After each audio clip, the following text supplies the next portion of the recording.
तो रूस ने यूक्रेन पर इस साल का सबसे भीषण हमला किया है। रूस ने यह हमला उस दौरान किया जब अबू धाबी में युद्ध विराम पर बातचीत चल रही है। ताज्जुब इस बात का है कि राष्ट्रपति ट्रंप ने रूस के हमले पर नाराजगी जताने के बजाय पुतिन की तारीफ की है। ट्रंप ने कहा कि पुतिन ने 7 दिन बाद हमला किया है। मीडिया रिपोर्ट बता रही है कि पूर्वी यूक्रेन पर 521 हवाई हमलों से रूस ने भारी तबाही मचा दी है।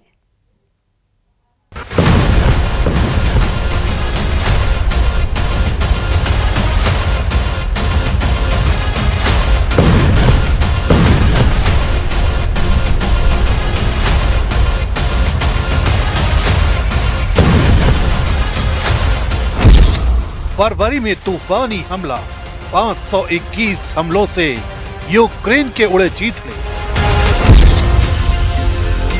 कुचल डाला पूर्वी यूक्रेन, देखते रह गए ज़ेलेंस्की ट्रंप। 1.5 लाख से ज्यादा रूसी सैनिक अकेले पूर्वी मोर्चों में 300 वर्ग किलोमीटर इलाके में फैले हुए हैं। रूसी fighter jets Donetsk, Kherson, Kharkiv, Sumy, Chernihiv, Zaporizhzhia, Luhansk में लगातार बम और मिसाइलों से हमले कर रहे हैं। कमजोर हो चुका यूक्रेन का एयर डिफेंस सिस्टम इस वक्त रूसी मिसाइलों और ड्रोन को उस तादाद में नहीं मार पा रहा है जैसे पहले मार रहा था। दावा किया गया है कि अमेरिका की तरफ से जासूसी सैटेलाइट से मिलने वाली जानकारी और डेटा यूक्रेनी सेना को नहीं मिल पा रहा है। खबर है कि केवल नेटो देश फ्रांस ही अपने मिलिट्री सैटेलाइट्स के जरिए यूक्रेनी सेना की मदद कर रहा है, लेकिन ये मदद रूसी हमलों को नहीं रोक पा रही है। यही वजह है कि रूस ने जब से -20 डिग्री सेल्सियस से -30 डिग्री सेल्सियस की भीषण ठंड के बीच यूक्रेन पर हमला किया तो ज़ेलेंस्की की चीखें निकल पड़ी।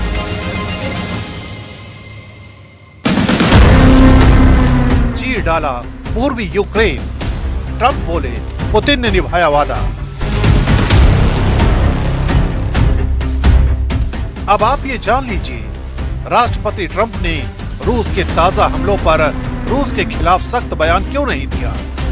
दावों के मुताबिक दक्षिण पूर्वी यूक्रेनी शहर ज़ापोरिज़िया को निशाना बनाकर किए गए रूसी हमले में कम से कम 2 किशोर मारे गए और 9 लोग घायल हुए हैं।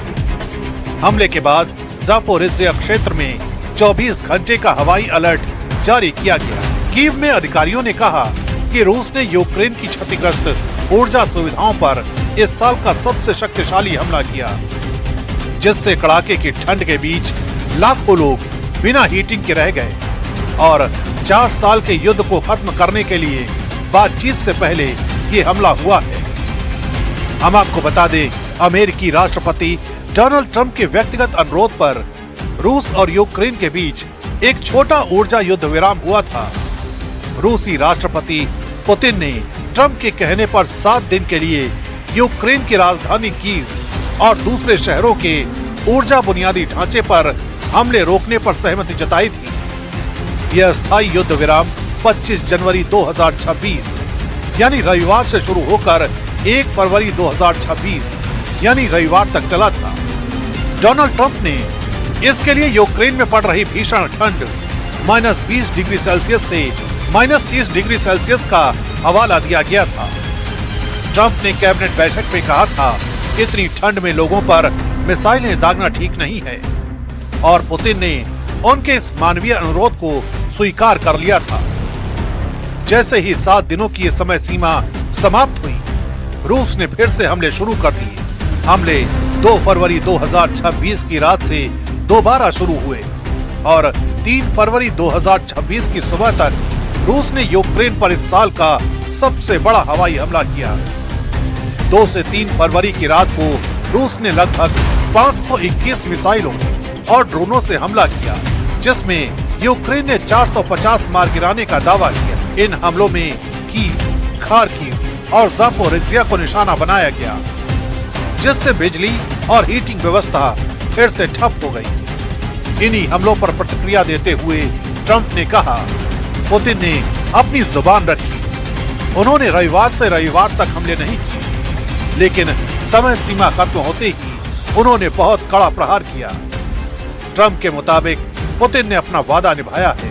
पिछले 30 दिनों में या कहें 1 जनवरी 2026 से 1 फरवरी 2026 के बीच रूसी सेना की गति भले ही धीमी रही हो, लेकिन पूर्वी यूक्रेन को रूसी सेना लगातार कुचल रही है।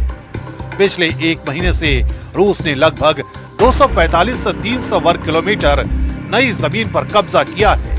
खासतौर से पूर्वी यूक्रेन के डोनेट्स्क सेक्टर में यहाँ मुख्य रूप से पोक्रोवस्क की दिशा में ओडाचने और क्रीशीने जैसे छोटे गांवों और बस्तियों पर कब्जा हुआ, जबकि उत्तर पूर्व में खार्किव के पास वोवचेंस्क शहर के कुछ और हिस्सों पर रूसी नियंत्रण की खबरें हैं।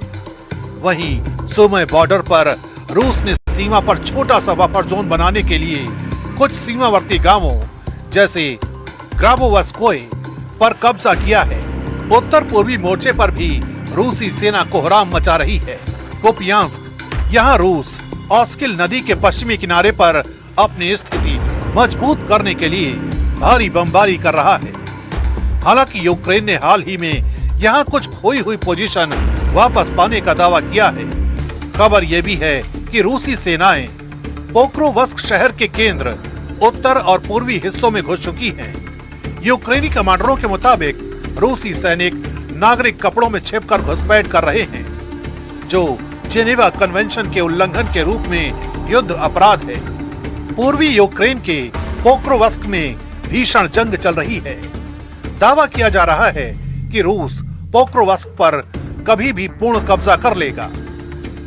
इधर रूसी रक्षा मंत्रालय ने बड़ा दावा किया है कि उनकी सेना ने यूक्रेन के दक्षिण पूर्वी जापोरिजिया के उस्पेनिकवा गांव पर काबू पा लिया है। हालांकि इन दावों की स्वतंत्र पुष्टि नहीं हो पाई है, लेकिन रूसी सेना का कहना है कि उन्होंने उस्पेनिकवा गांव में मौजूद यूक्रेनी सेना को खदेड़ दिया है। लेकिन कुल मिलाकर पूर्वी यूक्रेन की सभी दिशाओं में रूसी सेना का पलड़ा भारी है। अब देखना होगा पूर्वी यूक्रेन पर रूस कब तक पूर्ण कब्जा करता है और क्या यूक्रेन पूर्वी यूक्रेन को बचा पाएगा या नहीं।